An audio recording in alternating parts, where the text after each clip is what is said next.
In these examples, we're given the slopes of 4 different lines, and in each case, we're asked to identify the slope of a parallel line and the slope of a perpendicular line. What we really need to remember is that parallel lines always have the same slope, and perpendicular lines always have slopes that are negative reciprocals of each other. So let's work through these examples, starting with the first one, in which we have a line that has a slope of 3/5. Well, what would the slope of a parallel line be? Well, it would have to be exactly the same. That is, it would have to be a slope of 3/5. What about the slope of a perpendicular line? Well, we want the negative reciprocal of 3/5. That is, we want to change the sign and flip the fraction for 3/5. Well, 3/5 is positive, so we'll be looking for a negative result. And the reciprocal of 3/5 is 5/3. That is, if we interchange the rise and the run, we get 5/3.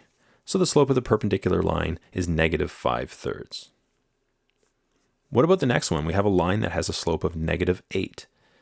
Well, the slope of a parallel line would have to be exactly the same.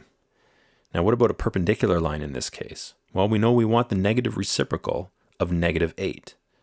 So we want to change the sign, so we'll be expecting a positive result for the perpendicular line slope.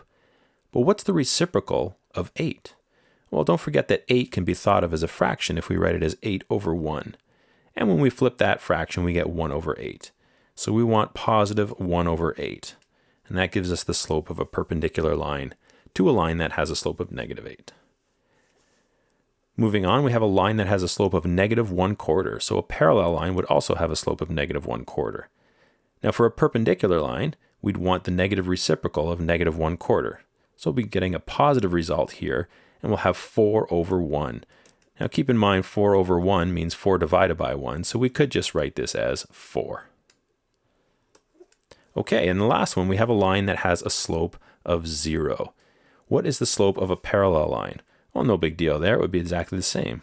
Now, this is a little bit weird when it comes to the slope of a perpendicular line, and I think the easiest way to go about coming up with this answer is to remember that a line with a slope of 0 is a horizontal line. Now, if we take something that's perpendicular to a horizontal line, we'll end up with something vertical. That is a vertical line. And what's the slope of a vertical line?